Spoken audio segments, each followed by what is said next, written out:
Dear students, theory of plane diffraction grating के second part में आपने बात की थी प्रिंसिपल मैक्सिमा और मिनिमा की।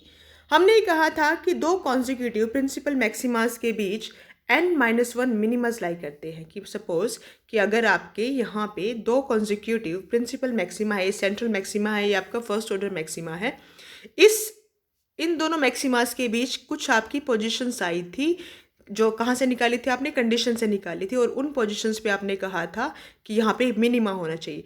तो अगर यहाँ पे मिनिमा है और वो मिनिमा का नंबर कितना बताया था आपने, n-1 मिनिमास बताए थे। तो अगर यहाँ पे n-1 मिनिमा है तो यहाँ पे n-2 मैक्सिमास भी होने चाहिए। तो आज इस आर्टिकल की शुरुआत हम करेंगे सेकेंडरी मैक्सिमास से। सेकेंडरी मैक्सिमास में आप वही चीज़ें डिस्कस करेंगे। सबसे पहले क्या कि क्या कंडीशन है इसकी, सेकेंडली क्या कि ओरिएंटेशन क्या है, एंगल्स क्या है, किन किन पोजीशंस के ऊपर आपके सेकेंडरी मैक्सिमास बन रहे हैं, और थर्ड क्या है, इंटेंसिटी क्या होगी कि सेकेंडरी मैक्सिमा की इंटेंसिटी जो आपके प्रिंसिपल मैक्सिमा है उसके रिलेटिव में कम है या ज़्यादा है, कितनी है। एक रिलेटिव स्टडी हम करेंगे सेकेंडरी मैक्सिमा की और प्रिंसिपल मैक्सिमा की। तो शुरुआत करते हैं। आपको ध्यान हो आपने एक z निकाला था। z क्या था, sine n beta by sine beta का फैक्टर था। और उसके बाद कंडीशंस निकालने के लिए, किसकी कंडीशन, मैक्सिमास और मिनिमास की कंडीशन निकालने के लिए आपने क्या किया था, D Z by D beta को 0 पुट किया था और वहाँ से एक कंडीशन ये आई थी। तो आपका जो सेकेंडरी मैक्सिमा है वो आपको इस कंडीशन से मिलेगा। तो इस कंडीशन के कौन कौन से रूट, वो रूट जो b equal two plus minus n पाई से अलग हो, वो सारे के सारे रूट आपको क्या देंगे, सेकेंडरी मैक्सिमा देंगे। इससे अलग क्यों, क्योंकि b equal two plus minus n पाई वाले जो आपकी पोजिशंस हैं वो किसको देती है, वो प्रिंसिपल मैक्सिमा के लिए डिफाइन है। तो इसको छोड़ के जो बाकी इसके सॉल्यूशन हैं वो आपको क्या देंगे, सेकेंडरी मैक्सिमा की पोजिशन देंगे। आगे देख लेते हैं कि क्या कहते हैं। तो सेकेंडली आपने पोजिशन बता दी, उसके बाद हम बात करते हैं इंटेंसिटी के। इंटेंसिटी कैसे निकालेंगे, उसी फैक्टर से निकालेंगे जो प्रिंसिपल मैक्सिमा की इंटेंसिटी आपने किससे निकाली थी, z से ही निकाली थी। तो इस केस में भी आप इंटेंसिटी z से ही निकालेंगे, लेकिन सब्जेक्टेड टू द कंडीशन कि ये n cot n beta minus cot beta 0 होना चाहिए। आपको z निकालना है नो डाउट, लेकिन z इस कंडीशन के साथ आपको निकालना है। अगर आप सिंपली स्ट्रेट फॉरवर्डली z निकाल रहे हैं तो वो आपको सेकेंडरी मैक्सिमा की कंडीशन नहीं देगा, वो आपको देगा प्रिंसिपल मैक्सिमा की कंडीशन, जो कि हम ऑलरेडी निकाल चुके हैं। अब हम इंटरेस्टेड है किसमें, सेकेंडरी मैक्सिमा में। तो आपको z इवेल्युएट करना है विद दिस कंडीशन। तो इस कंडीशन का यूज़ करते हुए z कैसे निकालेंगे, यहाँ से आप देखते हैं कि कोट n बीटा की वैल्यू क्या आई है, this is what based by perpendicular. यहाँ से कोट n बीटा आ गया। आपको क्या चाहिए, आपको z चाहिए। z के अंदर क्या है, साइन n बीटा है। तो कोट n बीटा अगर आपको पता है तो आप सिंपली अपने ट्रिग्नोमेट्रिक नॉलेज से क्या निकाल सकते हैं, साइन n बीटा निकाल सकते हैं। तो साइन n बीटा आपने निकाल लिया। अब आपको साइन n बीटा नहीं चाहिए, आपको क्या चाहिए, साइन स्क्वायर n बीटा चाहिए। तो साइन स्क्वायर n बीटा निकाले, यहाँ पे इसका स्क्वायर कर दे। अब sine square n beta by sine square beta z है, तो अल्टीमेटली आपको z चाहिए, तो z की तरफ आपको जाना है। अब आप क्या करें, साइन स्क्वायर n बीटा को डिवाइड कर दे साइन स्क्वायर बीटा से, और इस तरीके से आपके पास ये टर्म आ जाएगी। इसको क्या करें, फर्दर सॉल्व करें, सिंप्लीफाई करें, इसको अंदर आप मल्टीप्लाई कर दे तो आपके पास ये आ जाएगा। फर्दर सिंप्लीफाई करें ट्रिग्नोमेट्री का यूज़ करते हुए, बहुत ही सिंपल से मैथमेटिकल स्टेप्स हैं, आप कर लेंगे इसको। तो आपके पास ये आ जाता है कि n square by 1 plus n square minus 1 sine square beta किसकी वैल्यू आई, z की वैल्यू आई। तो इसका मतलब क्या हुआ कि जो इंटेंसिटी ऑफ सेकेंडरी मैक्सिमा है वो इसकी प्रोपोर्शनल है, इस फैक्टर के, इस पूरे फैक्टर की प्रोपोर्शनल है क्या, सेकेंडरी मैक्सिमा की इंटेंसिटी। लेकिन जो प्रिंसिपल मैक्सिमा है उसकी इंटेंसिटी किस चीज़ की प्रोपोर्शनल थी, वो n स्क्वायर की प्रोपोर्शनल थी। आपको कैसे पता लगा, आप अगर अपना पार्ट 2 देखें, आपने वहाँ पे कैलकुलेट कर रखा है ये कि intensity of principal maxima is proportional to n square. तो अब आपको दोनों का रिलेटिव वो बताना है कि किसकी इंटेंसिटी ज़्यादा है। तो यहाँ से दिख भी रहा है कि प्रिंसिपल मैक्सिमा की इंटेंसिटी ज़्यादा है, तो दोनों की आप रेशो ले लीजिए, the intensity of secondary maxima divide by intensity of principal maxima, दोनों की आप रेशो लेंगे तो आपको यहाँ से ये फैक्टर मिलेगा। ठीक है, कि इंटेंसिटी ऑफ सेकेंडरी मैक्सिमा आपके प्रिंसिपल मैक्सिमा का इतना फ्रैक्शन है। तो यहाँ से आप क्या कंक्लूड कर सकते हैं, आप ये कंक्लूड कर सकते हैं कि जैसे जैसे आप किसी प्लेन डायफ्रैक्शन ग्रेटिंग में ज़्यादा नंबर ऑफ स्लिट्स यूज़ करते हैं, अगर आपका n आप लार्ज लेते हैं, उस केस में जो आपका जो सेकेंडरी मैक्सिमा है उसकी इंटेंसिटी डिक्रीज़ होती रहती है। और यही कारण है कि जो आपका ग्रेटिंग जिसमें 20,000 से लेके 30,000 तक की लाइंस होती हैं, उस केस में जो आपका सेकेंडरी मैक्सिमा उसकी इतनी कम इंटेंसिटी हो जाती है कि वो आपको दिखता भी नहीं है। तो लेकिन अगर आप कम नंबर ऑफ लाइंस लेते हैं ग्रेटिंग में तो उस केसेस में आपको सेकेंडरी मैक्सिमास दिखते हैं। तो ये आपका डिस्कशन था इंटेंसिटी का। आपने कंडीशन बता दी, आपने इंटेंसिटी बता दी, उसके बाद आपकी क्या बचती है, पोजीशन बचती है। अब सेकेंडरी मैक्सिमा कहाँ लाई करेंगे वो चीज़ आपको बतानी है। तो अगेन पोजीशन कहाँ से निकलती है, कंडीशन से निकलती है। आप कंडीशन पे जाइए। कंडीशन ये है कि cot n beta minus cot beta equal to 0। अगर ये 0 के इक्वल है तो आप इसका you just equate this to, और इसका आप वो कर दे, रिवर्स ले ले इसको। तो यहाँ से n tangent beta that will also be equal to tangent n beta. तो ये एक इक्वेशन है और आपको इसको ग्राफ में रिप्रेजेंट करना है।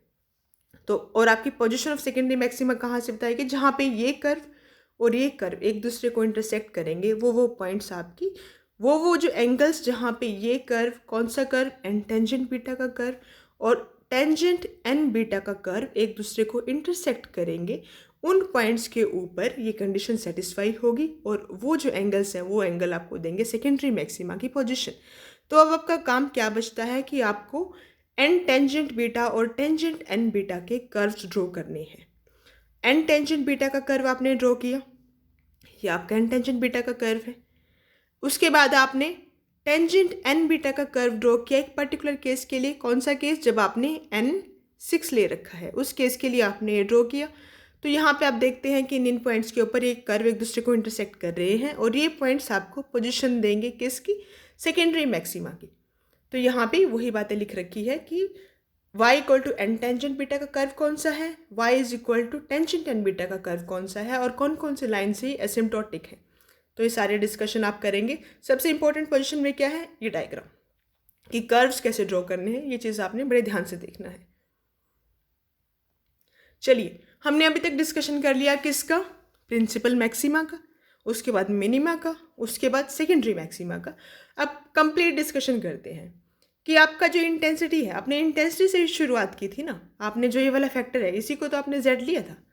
तो इंटेंसिटी है, इंटेंसिटी में दो पार्ट है, एक आई डैश एक आई डबल डैश। जो आई डैश पार्ट है वो एक सिंगल स्लिट में डायफ्रैक्शन के कारण है। जो आई डबल डैश पार्ट है वो सारी की सारी जितने भी आपने सपोज एन स्लिट्स ले रखी हैं, उन एन स्लिट्स में जो इंटरफेरेंस हुआ उसके कारण जो पैटर्न प्रोड्यूस हुआ वो आई डबल डैश उसकी इंटेंसिटी है। तो आपने पहले आई डैश का ग्राफ प्लॉट किया, उसके बाद आपने आई डबल डैश का ग्राफ प्लॉट किया और दोनों ग्राफ्स को आपने मर्ज कर दिया। क्यों मर्ज कर दिया, क्योंकि आपकी जो इंटेंसिटी है वो दोनों के ऊपर डिपेंड करती है। तो इस तरीके से आपको एक रिजल्टेंट ग्राफ मिलता है जिसमें एक सेंट्रल मैक्सिमा है ओ पॉइंट पे, P1 डैश पे फर्स्ट ऑर्डर प्रिंसिपल मैक्सिमास लाई कर रहे हैं, यहाँ पे आपके फर्स्ट ऑर्डर प्रिंसिपल मैक्सिमास लाई कर रहे हैं और इन पोजिशंस पे आपके मिनिमास हैं, इन मिनिमास के साथ में सेकेंडरी मैक्सिमास है। ये सारे डिस्कशन आप कर चुके हैं। I very much hope that you can correlate with this graph now. तो इसके बाद एक थोड़ा सा डिस्कशन बाकी है कि सेंट्रल मैक्सिमा और जो प्रिंसिपल मैक्सिमास है इनकी इंटेंसिटी को थोड़ा कंपेयर करें कोई एग्जाम्पल लेके। तो सेंट्रल मैक्सिमा क्या है, सेंट्रल मैक्सिमा में इंटेंसिटी इन दो फैक्टर्स के ऊपर डिपेंड करती है। इस पोजीशन पे अल्फा भी 0 का अप्रोच कर रहा है और बीटा भी 0 का अप्रोच कर रहा है। तो आप ये एंगल जो आपके ट्रिग्नोमेट्रिक एंगल है sine square alpha by alpha square with the condition that alpha approaches to 0, इसकी वैल्यू आती है 1। Sine square n beta by sine square beta with the condition that beta approaches to 0, इसकी value आती है N square. तो यहाँ से आपकी आई नोट की वैल्यू आ जाएगी ए नोट स्क्वायर एन स्क्वायर। मतलब जो प्रिंसिपल मैक्सिमा है उसकी इंटेंसिटी ये है। अब फर्स्ट प्रिंसिपल मैक्सिमा की इंटेंसिटी बताते हैं। फर्स्ट प्रिंसिपल मैक्सिमा ये कौन सा है, ये सेंट्रल है, जो सेंटर वाला है, जीरोथ ऑर्डर है, जो सेंट्रल मैक्सिमा है वो है ये। अब फर्स्ट ऑर्डर की बात करते हैं, मतलब जो अभी आपने बताया वो ये है जो सेंटर पे लाई कर रहा है। अब हम बात कर रहे हैं इनकी, कि हमने ग्राफ में भी बता रखा है ना कि इसकी इंटेंसिटी इससे थोड़ी कम है। अब आपको ये बताना है न्यूमेरिकली कितनी है ये। तो उस चीज़ के लिए आपने क्या किया, फर्स्ट प्रिंसिपल मैक्सिमा आपको ये पता है कि क्या कंडीशन होती है। जब आपका बीटा प्लस माइनस पाई होता है तो वहाँ पे आपको मिलते हैं फर्स्ट ऑर्डर प्रिंसिपल मैक्सिमास। तो बीटा की वैल्यू आपको पता है, ये इस अलोंग अल्फा ही आपका ये बीटा लाई कर रहा है। बीटा की वैल्यू को प्लस माइनस पाई कर दे। फॉर ए पर्टिकुलर केस, आपको एक पर्टिकुलर केस लेना, मान लो कि आपका इस पर्टिकुलर केस के लिए, इस पर्टिकुलर एग्जाम्पल के लिए जो ग्रेटिंग एलिमेंट है उसकी वैल्यू 3a है। इंटेंसिटीज को कंपेयर करने के लिए आपको कुछ वैल्यू चाहिए ना, तो आपने कहा कि a प्लस बी की वैल्यू मतलब ग्रेटिंग एलिमेंट की वैल्यू 3a है, तो बीटा में आप a प्लस बी की वैल्यू 3a पुट कर दें। यहाँ से आपको क्या मिल जाएगा, what is it, this is nothing but your alpha, तो beta is equal to 3 alpha आ गया, तो that means alpha is equal to beta by 3। आपको बीटा की वैल्यू पता है फर्स्ट ऑर्डर प्रिंसिपल मैक्सिमा के लिए प्लस माइनस पाई है, यही होता है ना, तो आप यहाँ पे क्या करें, बीटा की वैल्यू पुट कर दे, तो अल्फा की वैल्यू क्या आ जाएगी, प्लस माइनस पाई बाई 3, तो दोनों में से कोई एक कंसिडर कर लेते हैं। Suppose alpha is equal to pi by 3 जो कि प्लस पाई बाई 3 की कॉरस्पॉन्डिंग है, ठीक है। तो यहाँ पे फर्स्ट ऑर्डर प्रिंसिपल मैक्सिमा की इंटेंसिटी बताने के लिए आप क्या करें, आप सिंपली यहाँ पे अल्फा की वैल्यू पाई बाई 3 पुट कर दे, और यहाँ पे बीटा की वैल्यू तो जीरो का अप्रोच कर ही रही है फर्स्ट ऑर्डर प्रिंसिपल मैक्सिमा के लिए, अल्फा की वैल्यू आपकी आ गई पाई बाई 3। तो इस तरीके से आप यहाँ पे क्या सोल्व आउट कर देते हैं कि फर्स्ट ऑर्डर प्रिंसिपल मैक्सिमा की जो इंटेंसिटी है वो सेंट्रल मैक्सिमा के 0.68 टाइम्स है, कि मतलब उसी इतना इसका इतना फ्रैक्शन है। तो इसका मतलब क्या हुआ कि जो आपका इंटेंसिटी है वो क्या हो गया, कम हो गया, जैसे आप सेंटर से फर्स्ट ऑर्डर की तरफ गए। सिमिलरली अगर आप अब सेकंड ऑर्डर का निकालना चाहें तो उसका और भी कम हो रहा है, उसकी इंटेंसिटी क्या है, वो सेंट्रल मैक्सिमा के 0.17 है, मतलब इसका फ्रैक्शन क्या है, 0.17 है। तो आप क्या देख रहे हैं कि जैसे ही आप सेंट्रल मैक्सिमा से जो बाकी ऑर्डर्स है, first order second order principal maxima की तरफ जा रहे हैं, तो आपका इंटेंसिटी है वो बहुत और कम होता जा रहा है। तो दैट मीन्स अगर आपसे पूछा जाए कि prove that intensity of principal maxima decrease with increasing order, तो आपको जो ये वाला डिस्कशन है ये बताना है, ये सारी चीज़ें आपको डिस्कस करनी है। And that is all about plane diffraction grating. Article थोड़ा लंबा है तो एक बार इसका एनालिसिस पार्ट है, एक बार वो देख लेते हैं। आपने सबसे पहले इंटेंसिटी बताई, आपने बताया इंटेंसिटी में दो पार्ट्स होते हैं, एक आई डैश एक आई डबल डैश। जो आई डबल डैश वाला पार्ट है वहाँ से आपने जेड निकाल लिया, जेड को उसके बाद आपने क्या किया, एनालिसिस किया आपने जेड का, D Z by D beta को 0 पुट कर दिया, वहाँ से आपको मैक्सिमा मिनिमा की कंडीशन मिलेंगी।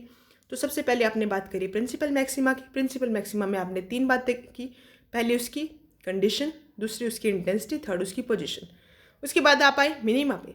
मिनिमा में आपने सिर्फ 2 बातें करी, उसकी condition, intensity and position. Intensity क्या आई थी, इसमें 0 आई थी तो वहाँ पर मैंने लिखी नहीं है।